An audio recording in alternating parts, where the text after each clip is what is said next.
Assalamualaikum warahmatullahi wabarakatuh. Nama saya Rahmat Ismail dengan NIM 551419063.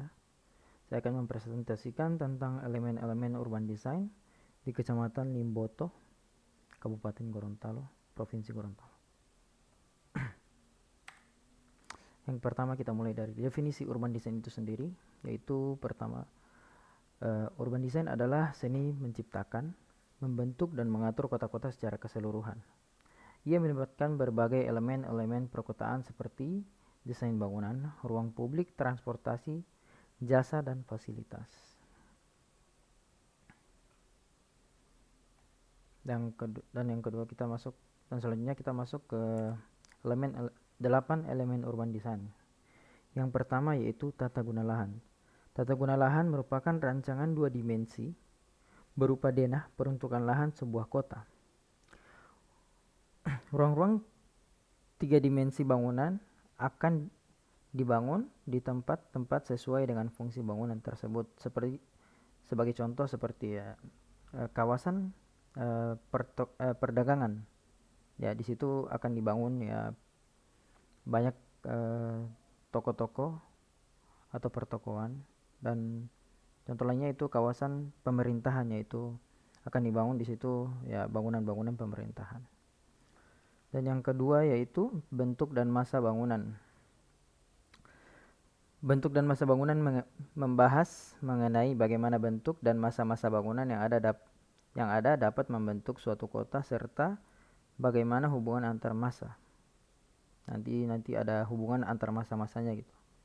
Gak asal-asalan pada penataan suatu kota.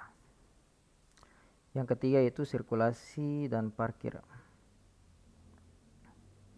Sirkulasi adalah elemen perancang kota yang secara langsung dapat membentuk dan mengontrol pola kegiatan kota, sebagaimana halnya dengan keberadaan sistem transportasi dari jalan publik, pedestrian way, dan tempat-tempat transit yang saling berhubungan akan membentuk pergerakan atau suatu kegiatan. Tempat parkir mempunyai pengaruh langsung pada suatu lingkungan, yaitu pada kegiatan komersial di daerah perkotaan, dan mempunyai pengaruh visual pada beberapa daerah perkotaan. Penyediaan ruang parkir yang paling sedikit memberi efek visual yang merupakan suatu usaha yang sukses dalam perancangan kota. Yang selanjutnya yaitu yang keempat, ruang terbuka atau open space. Berbicara tentang ruang terbuka atau open space selalu menyangkut tentang landscape. Elemen landscape terdiri dari elemen keras. Yang pertama elemen keras, yaitu seperti jalan, trotoar, patung, bebatuan, dan sebagainya. Serta elemen lunak atau softscape berupa tanaman dan air. Ruang terbuka berupa lapangan, jalan, sempadan sungai, green belt, taman, dan sebagainya. Dan selanjutnya kita masuk ke jalur pejalan kaki. Elemen pejalan kaki harus dibantu dengan interaksinya pada elemen-elemen dasar desain tata kota dan harus berkaitan dengan lingkungan kota dan pola-pola aktivitas serta sesuai dengan rencana perubahan atau pembangunan fisik kota di masa mendatang. Perubahan-perubahan rasio penggunaan jalan raya yang dapat mengimbangi dan meningkatkan arus pejalan kaki dapat dilakukan dengan memperhatikan aspek-aspek sebagai berikut. Yang pertama yaitu pendukung aktivitas di sepanjang jalan. Contohnya yaitu toko, restoran, kafe. Yang kedua yaitu street furniture atau berupa pohon-pohon, rambu-rambu, lampu, tempat duduk, dan sebagainya. Yang ke 6 atau activity support atau pendukung aktivitas. Aktivitas pendukung adalah semua fungsi bangunan dan kegiatan-kegiatan yang mendukung ruang publik suatu kawasan kota. Bentuk, lokasi, dan karakter suatu kawasan yang memiliki ciri khas khusus akan berpengaruh terhadap fungsi penggunaan lahan dan kegiatan pendukungnya. Yang ke-7 itu signage atau penanda. Penandaan yang dimaksud adalah petunjuk arah jalan, rambu lalu lintas, media iklan, dan berbagai bentuk penandaan lain. Keberadaan penandaan akan sangat mempengaruhi visualisasi kota. baik secara makro maupun mikro. Jika jumlahnya cukup banyak dan memiliki karakter yang berbeda, sebagai contoh jika banyak terdapat penandaan yang tidak teratur peletakannya, maka akan menutupi fasad bangunan di belakangnya. Dengan begitu visual bangunan tersebut akan terganggu dan akan hilang desain arsitekturalnya. Yang terakhir yaitu preservasi atau preservation. Preservasi dalam perancangan kota adalah perlindungan terhadap lingkungan, tempat tinggal, permukiman, dan urban places atau alun-alun, plaza, area perbelanjaan yang ada dan mempunyai ciri khas seperti halnya perlindungan terhadap bangunan bersejarah. Manfaat dari adanya preservasi antara lain peningkatan nilai lahan, peningkatan nilai lingkungan, menghindarkan dari pengalihan bentuk dan fungsi karena aspek komersial, menjaga identitas kawasan perkotaan, meningkatkan pendapatan dari pajak dan retribusi.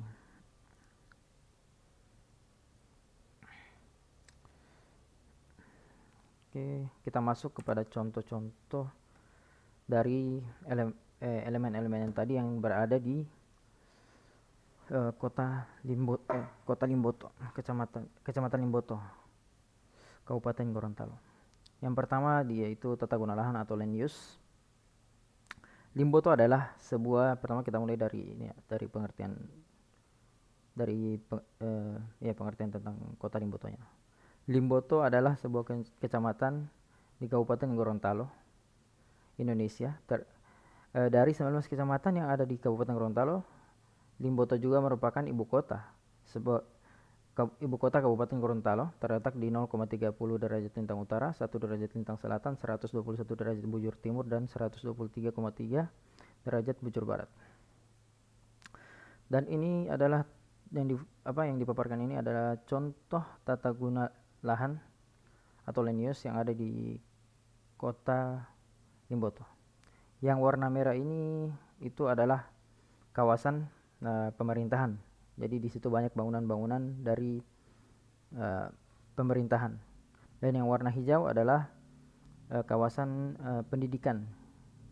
Dan di dalam kawasan itu ada sekolah dan juga kampus. Gitu. Dan yang warna biru yaitu daerah kawasan perekonomian atau kawasan perdagangan. Itu terdapat banyak-banyak pertokoan-pertokoan dan juga ada ada pasar yang juga besar di Kecamatan Limboto, yaitu Pasar Sentral Limboto. Dan yang warna ungu adalah perumahan Kayu Bulan Latorong. Gitu. Yang selanjutnya kita lanjut ke bentuk dan masa bangunan. Bentuk dan masa bangunan ini yang saya ambil yaitu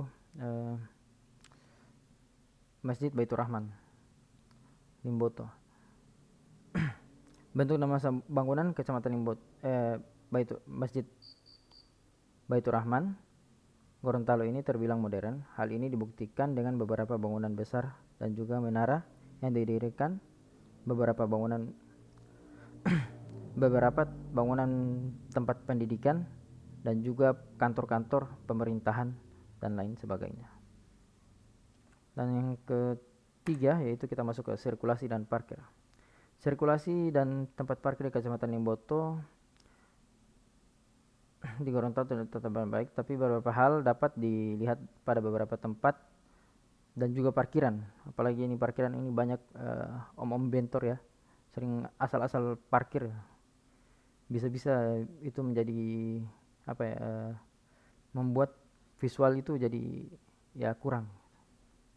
Dan yang terakhir yaitu open space.